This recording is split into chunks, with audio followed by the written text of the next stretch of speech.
નમસ્તે વિદ્યાર્થી મિત્રો, ઓનલાઈન એજ્યુકેશનમાં તમામ વિદ્યાર્થી મિત્રોનું હાર્દિક સ્વાગત છે.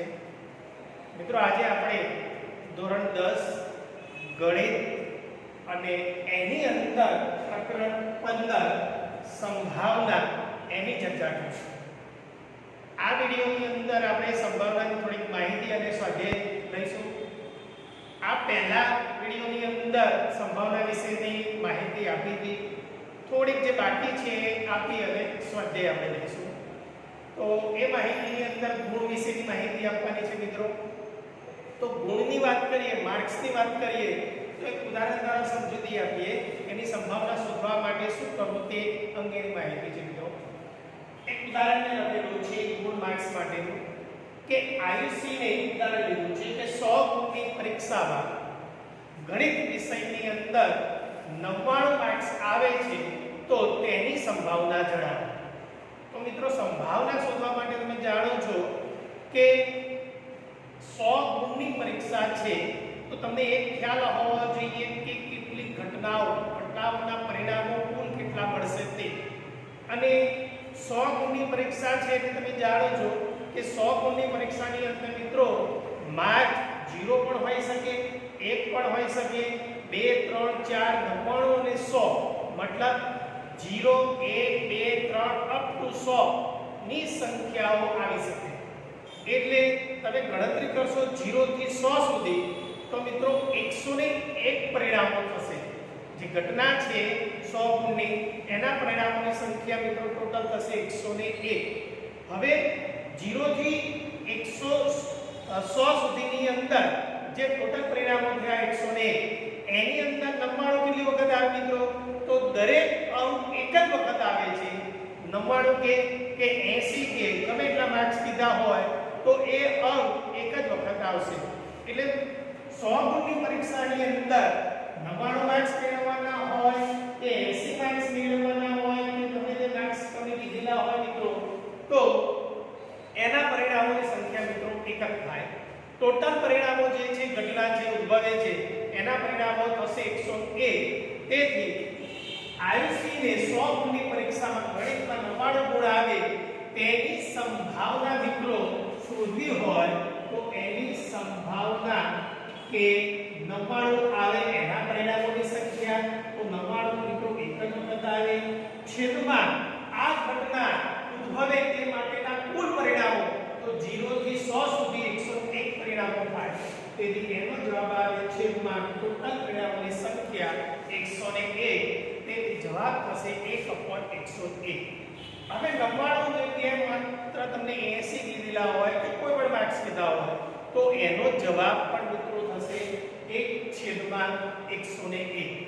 આવનારો બીજો પ્રશ્ન મિત્રો પૂછી શકે છે કે આયુષીને 50 ગુણની પરીક્ષા 100 ની જગ્યાએ 50 ગુણની પરીક્ષામાં ગણિત વિષયમાં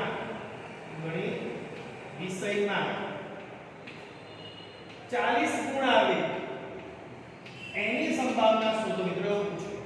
તો તમે જાણો છો કે 50 ગુણની પરીક્ષામાં 40 એક જ વખત આવે અને 50 ગુણની પરીક્ષાની અંદર મિત્રો 0 પણ આવી શકે છે, 1 2 3 4 50 સુધી. એટલે કે 0 થી 50 અંક ગણશો તમે તો 51 અંક થશે. તેથી આની સંભાવના મિત્રો શોધવાની થાય ત્યારે આનો જવાબ મિત્રો 40 એક જ વખત આવે. એટલે કે 40 આવે તેવા અંકોની સંખ્યા ટોટલ અંકોની સંખ્યા 1 છે 1 અને 50 ગુણની પરીક્ષામાં જે ઘટના બની એમાં ઉદ્ભવતા ટોટલ પરિણામો થશે મિત્રો 0 થી 50 અને 51. એટલે કે આનો જવાબ થશે 1/51. અને 100 ગુણની પરીક્ષા પૂછે મિત્રો તો 1/101 અને 50 ગુણની પરીક્ષા પૂછે તો 1/51. આ ખાસ યાદ રાખજો. પછી અહીંયા માર્ક્સ ગમે તે આવે એની સાથે આપણે કોઈ નિસ્બત નથી.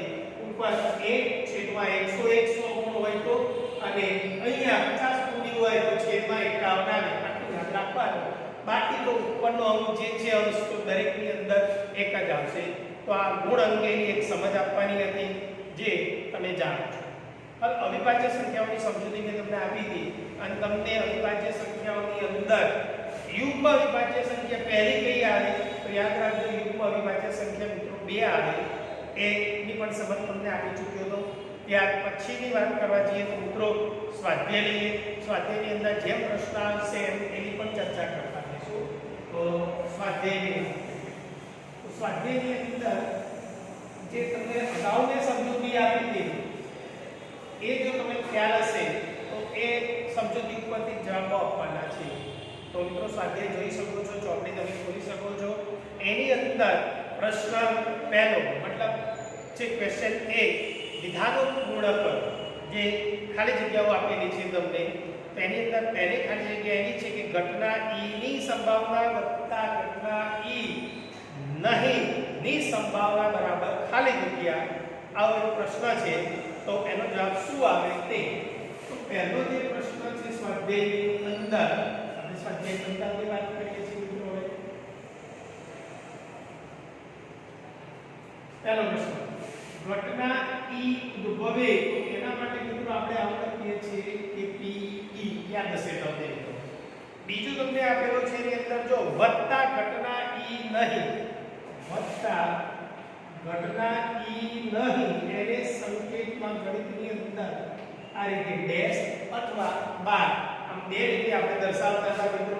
તો પી વત્તા પી બાર બરાબર ખાલી જગ્યા. આવો એક પ્રશ્ન આપેલો છે જે શબ્દોની અંદર કીધું છે અને સંકેતની અંદર આ રીતે લખાય મિત્રો. અને તમે જાણો છો આ સૂત્રની આપણે ચર્ચા કરી ચૂક્યા હતા. તો પી વત્તા પી ડેશ ઇઝ ઇક્વલ ટુ આનો જવાબ થશે મિત્રો 1. તો પહેલી જે ખાલી જગ્યા હતી એનો જવાબ મિત્રો 1 થશે. અને આની ઉપરથી મિત્રો દાખલા પણ પૂછે છે. દાખલા તરીકે એક ઉદાહરણ દ્વારા અને બીજું સમજૂતી આપીએ. આ આપણો જવાબ પહેલી ખાલી જગ્યામાં આવશે 1. હવે કેવી રીતે દાખલા પૂછે તેની વાત કરીએ. તમને આપેલું હોય કે p ઇઝ ઇક્વલ ટુ 0.05 અને p dash is equal to ખાલી જગ્યા. આવો પ્રશ્ન છે. તો કઈ રીતે જવાબ આપવાનો તે. તો આ સૂત્રનો ઉપયોગ કરવાનો અને ડાયરેક્ટ તમને ખબર પડે તો પણ તમે કરી શકો છો. તો આ રીતના આપેલું હોય તેમાંથી કોઈ પણની કિંમત આપી હોય, બીજાની કિંમત શોધવી હોય તો જેની કિંમત આપી હોય એ કિંમત 1 માંથી બાદ કરી દેવાના. 1 માંથી 0.05 તમે બાદ કરશો તો 1 માંથી 0.05 બાદ કરો તો 0.95 આ જવાબ થઈ ગયો ડાયરેક્ટ. આપણે ગણતરી કરવી હોય તો આ સૂત્ર મૂકવાનું મિત્રો pe પ્લસ pe બાર અથવા ડેશ ઇઝ ઇક્વલ ટુ 1. આ એક સૂત્ર છે મિત્રો, ખાસ યાદ રાખી દેજો. હવે આની અંદર તમે pe ની કિંમત આપી છે કે 0.05 પ્લસ pe ડેશ અથવા લીટી પણ હોઈ શકે છે 12 ઇઝ ઇક્વલ ટુ 1. આ 0.05 પ્લસ છે તમે જાણો છો કે કઈ બાજુ લઈ જઈએ મિત્રો. આ બધા સાદો તો તમારે આવડતા હોવા જ જોઈએ અને શીખી ચૂકેલા છો. તો 1 માંથી 0.05 બાદ કરો.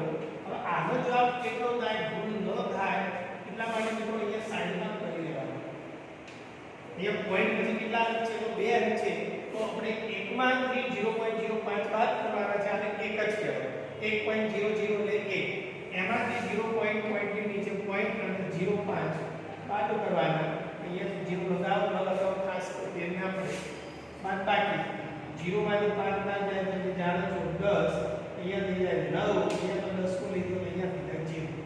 10 માંથી 5 જાય તો 5. 9 માંથી 0 જાય તો 0.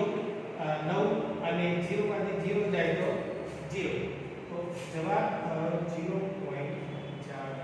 તો મિત્રો આ ટાઈપના દાખલા આવે કે ગણતરી ન કરવી હોય સીધો જવાબ લખવાનો હોય મેં તમને કીધું એ પ્રમાણે જે કિંમત આપી હોય એ કિંમતને 1 માંથી બાદ કરી દો એટલે તમારો જવાબ આવો મેં પ્રેક્ટિસ કરો. તમને આવું એક આપેલું હોય કે pe ની કિંમત છે 0.008. આ pe ની કિંમત તમને આપેલી છે. તો pe ડેશ બરાબર ખાલી જગ્યા. તો આ હોમવર્ક તમે ગણજો. આ ટાઈપનો દાખલો છે. તો પહેલી રકમ જે હતી ક્વેશ્ચન પહેલો એનો જવાબ મિત્રો 1.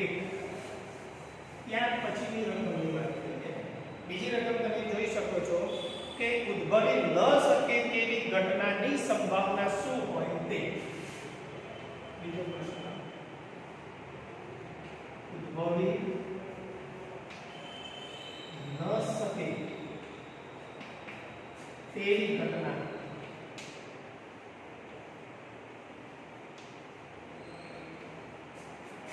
ની સંભાવના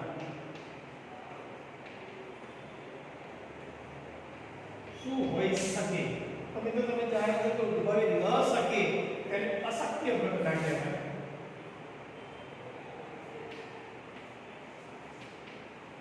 અને અશક્ય ઘટના હોય મિત્રો એની સંભાવના શૂન્ય. અને એની અંદર બીજો પ્રશ્ન છે કે આવી ઘટનાને શું કહેવાય? તો એનો જવાબ બીજો થશે અશક્ય ઘટના. તો આપણે બીજો પ્રશ્ન હતો એની જવાબ આવશે શૂન્ય અને આવી ઘટનાને ખાલી જગ્યા કહેવાય અશક્ય ઘટના. આના જેવો જ બીજો પ્રશ્ન છે ચોક્કસપણે ઉદ્ભવતી ઘટનાની સંભાવના. બીજો પ્રશ્ન, ચોક્કસ પણે ઉદ્ભવતી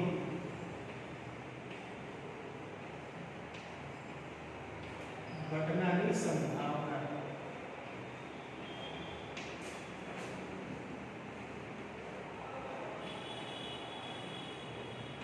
મિત્રો એક થશે અને આવી જે ઘટના છે એ ઘટનાને ચોક્કસ ઘટના કહેવામાં આવે છે.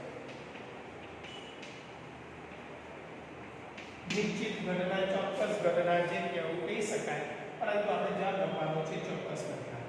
જે આપણે ઉદાહરણ આપ્યું કે સૂર્ય પૂર્વ દિશામાં ઉગે છે, આ ચોક્કસ ઘટના થઈ.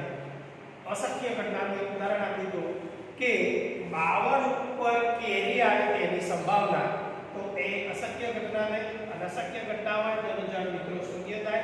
અને ચોક્કસ ઘટના હોય તો એનો જવાબ આવશે 1. અને કોઈ પણ ઘટનાઓ છે, પ્રયોગો છે, એની સંભાવના શોધવા માટે મેં તમને કીધેલું કે 0 હોય અથવા 0 થી મોટી સંખ્યા આવશે, 1 અથવા 1 થી નાની સંખ્યા આવશે, 1 થી મોટો જવાબ ન હોય અને ઋણ જવાબ પણ ના હોય. 0 થી નાની ન હોય સંખ્યા એટલે કે ઋણ ઘટના શક્ય નથી.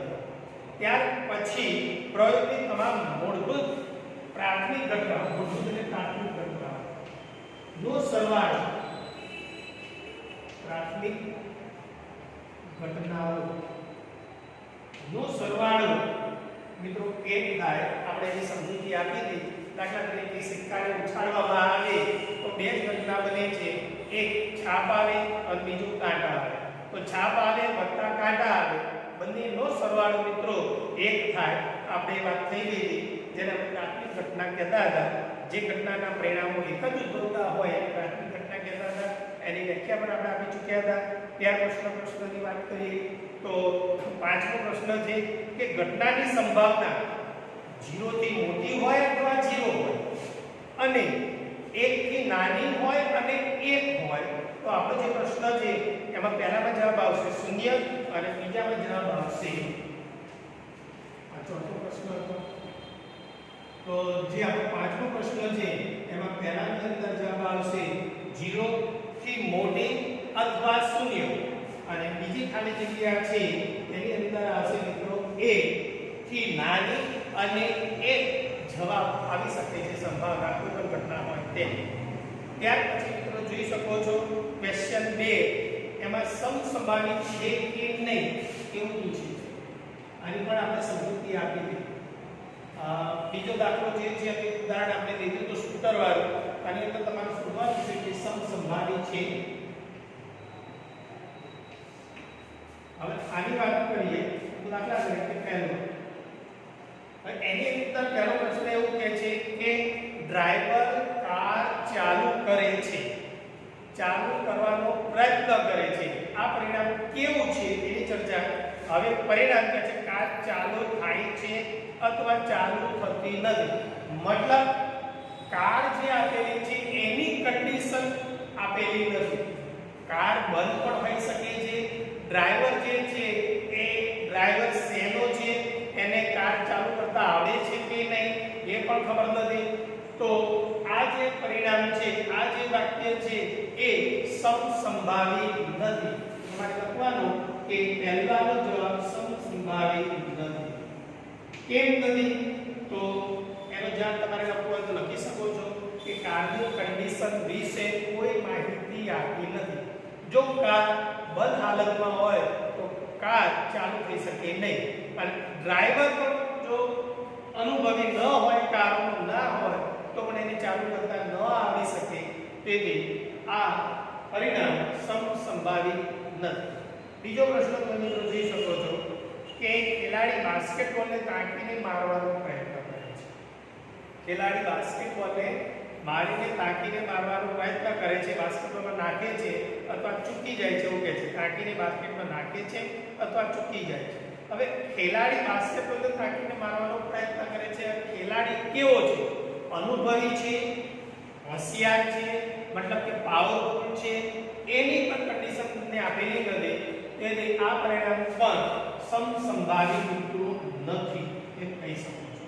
ખેલાડી બાસ્કેટબોલનો ન પણ હોઈ શકે અને પાવરફુલ ન પણ હોઈ શકે, હોશિયાર ન પણ હોઈ શકે છે. તેથી આ પરિણામ સમસંભાવી નથી, કારણ કે આમાં પણ કન્ડિશન આપેલી નથી કેવો ખેલાડી છે તે. ત્રીજી વાત પરિણામ આપેલું છે કે ખરા ખોટાના પ્રશ્નોનો જવાબ આપવાની કસોટી આપવામાં આવે છે. એમાં પરિણામ જવાબ સત્ય છે કે અસત્ય. મિત્રો કોઈ પણ પ્રશ્ન હોય ખરા ખોટાનો, એની અંદર બે જવાબ હોઈ શકે, એક સત્ય અને અસત્ય, મતલબ સાચું અને ખોટું, ખરું અને ખોટું બે જવાબ હોઈ શકે છે. તો આની અંદર કન્ડિશન આપેલી છે ખરું અને ખોટું. તો કોઈ પણ પ્રશ્ન હોય ખરા ખોટાની અંદર બે જ વસ્તુ આવે, ખરું અને ખોટું, જે કન્ડિશન તમને કીધેલી છે. તેથી આ જે પરિણામ છે એ સમસંભાવી છે મિત્રો.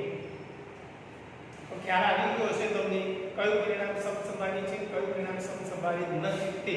અને છેલ્લો પ્રશ્ન ચોથો આપેલો છે કે પ્રયોગ બાળક જન્મ્યું છે અને એના પરિણામની કન્ડિશન તમને આપેલી છે કે બાળક જે છે તે બાબો પણ છે કે બેબી પણ છે. હવે તમે સારી રીતે મિત્રો જાણો છો કે બાળક જન્મે તો બાબો કે બેબી આ બેમાંથી એક જ હોય તો તમને કન્ડિશન આપી જ ચૂક્યા છે. તેથી આ પરિણામ સમસંભાવી છે. તો આ જે ક્વેશ્ચન 2 હતો એના 4 પ્રશ્નો હતા, જેની અંદર પહેલા જે બે પ્રશ્નો હતા એ સમસંભાવી નથી, કારણ કે એમાં કોઈ કન્ડિશન આપેલી નથી. બીજા જે બે પરિણામો આપેલા છે એ બંનેની અંદર કન્ડિશન આપેલી છે. તેથી બંને પરિણામો મિત્રો સમસંભાવી છે. તો આ સમસંભાવી કોને કહેવાય એ તમે ખબર પડી ગઈ હશે. અને આપણે જે દાખલાઓ છે ટોટલ દાખલાઓની રકમ સમસંભાવી છે એવી રીતના સમજીને દાખલાઓ કરવાના છે. તો બીજો જે ક્વેશ્ચન આપણો હતો એ પૂરો થયો. ત્યાર પછી ત્રીજા ક્વેશ્ચનની વાત કરવા જઈએ તો સમસંભાવી વિશેનો છે આ પ્રશ્ન.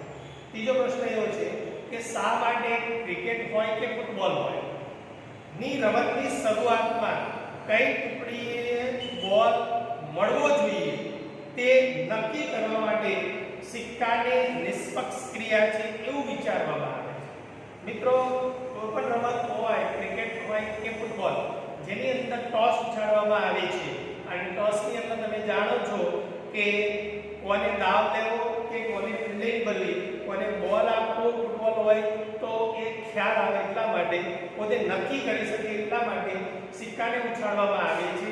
કારણ કે સિક્કાને ઉછાળવાની જે ક્રિયા છે એની અંદર તમે જાણો છો કે બે પરિણામ મળે, બે ટુકડી હોય છે, એક છાપ અને બીજું કાન. મતલબ સિક્કાને ઉછાળવાની જે ક્રિયા છે એ નિષ્પક્ષ ક્રિયા છે, પક્ષપાત વિનાની ક્રિયા જેને કહેવાય, પક્ષપાત વગરની ક્રિયા જેને નિષ્પક્ષ કહેવામાં આવે છે. તેથી નિષ્પક્ષ સિક્કાને ઉછાળવાની જે ક્રિયા છે એ નિષ્પક્ષ ક્રિયા છે. તેથી રમત જે છે ફૂટબોલને એ રમતની અંદર બોલ કોને આપવો એ રમતની અંદર સિક્કાને ઉછાળવામાં આવે છે. આ એનો જવાબ મિત્રો. તમારે આટલું જ યાદ રાખવાનું કે સિક્કાને ઉછાળવાની ઘટના જે નિષ્પક્ષ ઘટના છે, પક્ષપાત વગરની જેને કહેવાય, તેથી સિક્કાને ઉછાળવામાં આવે છે. તો આ એનો જવાબ થયો મિત્રો. ત્યાર પછીના પ્રશ્નની વાત કરીએ મિત્રો કે નીચેનામાંથી કયા વિકલ્પની ઘટનાની સંભાવના ના હોય, સંભાવના ના હોય મિત્રો એવું કહે છે. તો એની અંદર તમે જોઈ શકો છો ચાર વિકલ્પો આપેલા છે. સંભાવના કઈ ન હોય તો આપણે શીખી ચૂક્યા હતા કે જેમાંથી નાનો જવાબ ના જોઈએ અને એકથી મોટો જવાબ જોઈએ ને. તો પહેલો જવાબ 2/3 આપેલા છે અને 2/3 ધન સંખ્યા છે અને 2/3 એકથી નાની કહેવામાં આવે છે. બીજો તમને જવાબ આપેલો છે એ માઈનસ આપેલા છે 1.5. ત્રીજો જે જવાબ છે સી કરીને આપેલો છે જેમાં 15% આપેલા છે અને ચોથો જે જવાબ આપ્યો છે 0.7 આપેલા છે.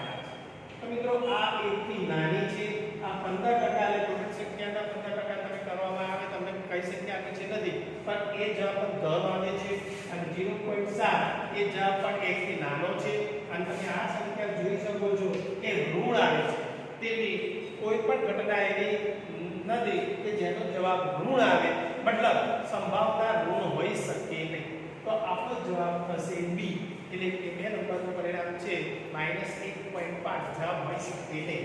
તમને એવું કહે છે કે સંભાવના ન હોઈ શકે તો -1.5 સંભાવના હોઈ શકે નહીં. ત્યાર પછીની વાત કરીએ મિત્રો પાંચમો પ્રશ્ન PE બરાબર 0.05 અને PE નહીંની સંભાવના શોધો. જે આપણે દાખલો ગણેલો એ આ સૂત્ર પરથી સમજૂતી આપી છે.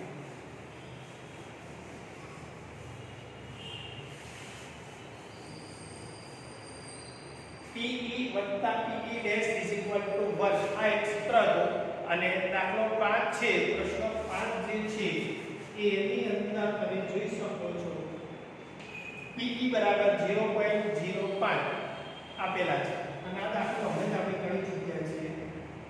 PE ઇઝ ઇક્વલ ટુ 0.05 અને PE 1200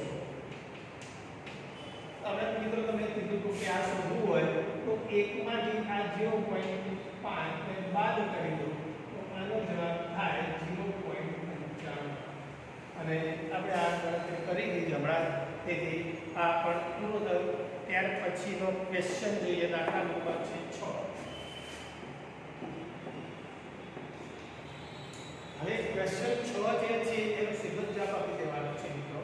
ક્વેશ્ચન 6 ની અંદર તમને એવું કહે છે કે એક થેલાની અંદર, એક પેટીની અંદર, મિત્રો તમે પેટી સમજો મિત્રો, લીંબુના સ્વાદની ગુંદી છે.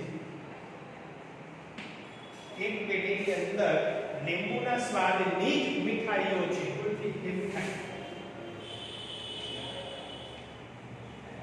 આપેલી છે અને હવે શું કહે છે તે કે માલિની થેલામાં જોયા વગર એક મીઠાઈ બહાર કાઢે છે તે અને પછી પ્રશ્ન આવ્યા છે કે નારંગીના સ્વાદની હોય અને લીંબુના સ્વાદની હોય. આનો પ્રશ્ન છે નારંગીના સ્વાદની મીઠાઈ હોય, બીજો પ્રશ્ન છે આપણો લીંબુના સ્વાદની હોય.